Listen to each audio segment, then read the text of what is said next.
यहाँ का बीजेपी नेता हैं, उन्होंने आंख निकालने की बात की है, उन्होंने हाथ तोड़ने की बात की है। जो बिजली के बड़े टावर हैं, सरकार उनका कोई मुआवजा नहीं दे रही है, तो उनके मुआवजे की मांग की, और जब तक मुआवजा सरकार तय नहीं करती तब तक उनका काम सरकार उनका काम खुद रोके।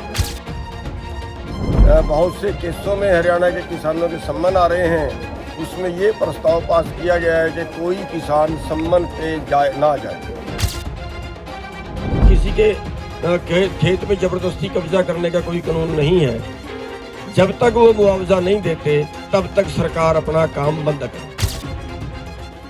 उसमें एक निर्णय तो ये लिया गया कि 26 नवंबर को संविधान दिवस है और उस दिन सांसद कूच किया जाए, और ये प्रस्ताव हरियाणा की तरफ से 9 तारीख को संयुक्त किसान मोर्चे की मीटिंग में रखा जाए, वहाँ से पास कराया जाए। तो वहाँ पे प्रस्ताव रखा जाएगा, पास होगा तो जाएंगे, नहीं पास होगा तो फिर उसके बाद विचार करेंगे। एक प्रस्ताव तो ये पास होगा, और दूसरा जो है, जो यहाँ का बीजेपी नेता हैं, उन्होंने आंख निकालने की बात की है, उन्होंने हाथ तोड़ने की बात की है, उन पे मुकदमा दर्ज हो और उसका निंदा प्रस्ताव पास किया गया है। और तीसरा, बहुत से केसों में हरियाणा के किसानों के सम्मन आ रहे हैं, उसमें ये प्रस्ताव पास किया गया है कि कोई किसान सम्मन पे ना जाए। जब आंदोलन का फैसला होगा तभी सम्मनों का फैसला, तभी केसों का फैसला भी होगा। और टावर, जो बिजली के बड़े टावर हैं, सरकार उनका कोई मुआवजा नहीं दे रही है, तो उनके मुआवजे की मांग की, और जब तक मुआवजा सरकार तय नहीं करती तब तक उनका काम सरकार उनका काम खुद रोके। और जो फसल खराबा हुआ है, वो कई गुलाबी सुंडी से कपास खराब हुई है, कई जगह पानी भराव से खराब हुई है, उनका 40,000 रुपये प्रति एकड़ का मुआवजा सरकार दे। चरुणी जी, जिस तरीके से आप कह रहे हैं कि मुकदमे दर्ज करने की मांग की गई है, जो जिस तरीके से भाजपा नेताओं ने कल बोले, किन किन के खिलाफ है, कुछ है ऐसा? देखिए, जिन भी नेताओं ने ऐसे भद्दे शब्द बोले हैं, जिनमें डॉक्टर अरविंद शर्मा है और एक वो खड़ा है साथ में मनीष ग्रोवर, इनके खिलाफ मुकदमे। तो जिस तरीके से आप 26 नवंबर को कूच की बात कर रहे थे, अगर वहाँ भी आपकी बात नहीं बनती तो आगामी रणनीति क्या रहेगी आप लोग? देखिए, अगर एसकेएम में पास नहीं होता है तो फिर उसे पुनर्विचार करेंगे। मतलब ये नहीं है कि हमारी तरफ से पास नहीं, हमारी तरफ से अभी जो एजेंडा पास हुआ वो मीटिंग में प्रस्ताव रखने तक का पास हुआ। तो दोबारा से फिर बैठक होगी? हो सकता है। तो क्या ठोस निर्णय भी लिया जा सकता है उस बैठक में? कुछ भी हो सकता है, ये तो भविष्य का क्या बता दें। दो तरह से, या तो प्रधानमंत्री निवास पे जाओ या संसद कूच करें, एक ही बात है। संसद अगर चल रही है तो फिर तो संसद कूच का बेहतर रहेगा। 23 को चल रही है तो अच्छा रहेगा। तो ये आपने पास कर दिया है कि दिल्ली में जाना चाहिए। ये प्रस्ताव हम संयुक्त मोर्चा की 9 तारीख की मीटिंग में रखें। पास होना ना होना वहाँ की है, अगर पास हुआ तो जाएंगे, अगर ना पास हुआ तो फिर विचार कर लेंगे। यही पास है। एक बार हाथ खड़े कर दो। ओके,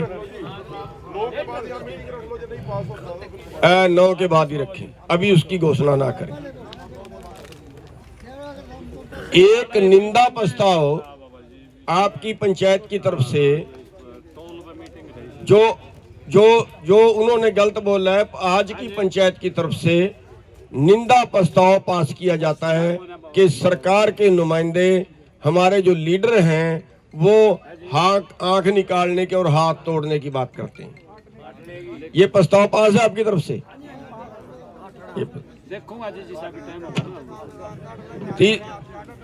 तीसरा, 9 तारीख की मीटिंग में सभी संगठनों से 2 आदमी जरूर जाएंगे। मंजूर है?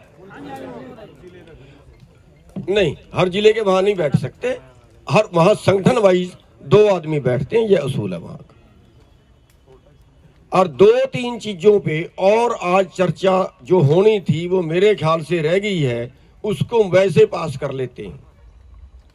एक तो जो फसल का खराबा है, फसल का खराबा जो हुआ है, उसका हम सरकार से मुआवजा मांगे। मेरे ख्याल से सभी को पास होगा। हम आज की पंचायत की तरफ से 40,000 रुपए एकड़ का मुआवजा मांग लें। पास है जी।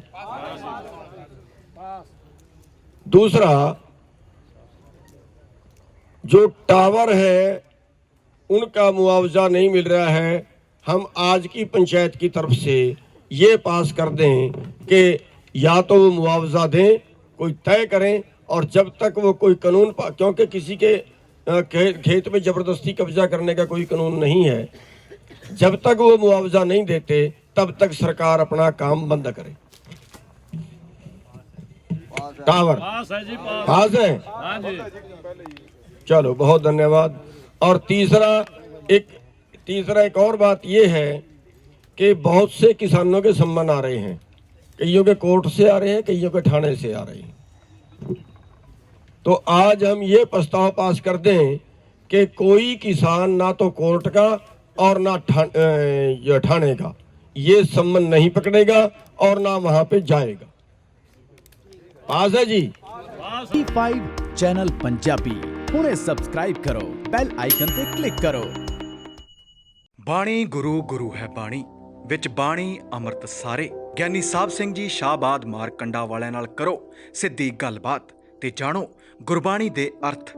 ਰੋਜ਼ਾਨਾ ਪਾਠ ਕਰਨ ਵਾਲੇ ਇਹ ਪ੍ਰੋਗਰਾਮ ਜ਼ਰੂਰ ਦੇਖਣ ਤੇ ਗੁਰੂ ਸਾਹਿਬ ਦੀਆਂ ਅਸੀਸਾਂ ਦੇ ਪਾਤਰ ਬਣਨ। ਦੇਖਣਾ ਨਾ ਭੁੱਲਣਾ ਸਾਡਾ ਖਾਸ ਪ੍ਰੋਗਰਾਮ ਗੁਰਬਾਣੀ ਗਿਆਨ, ਐਤਵਾਰ ਸਵੇਰੇ 7 ਤੋਂ 8 ਵਜੇ ਤੱਕ D5 ਚੈਨਲ ਪੰਜਾਬੀ ਤੇ।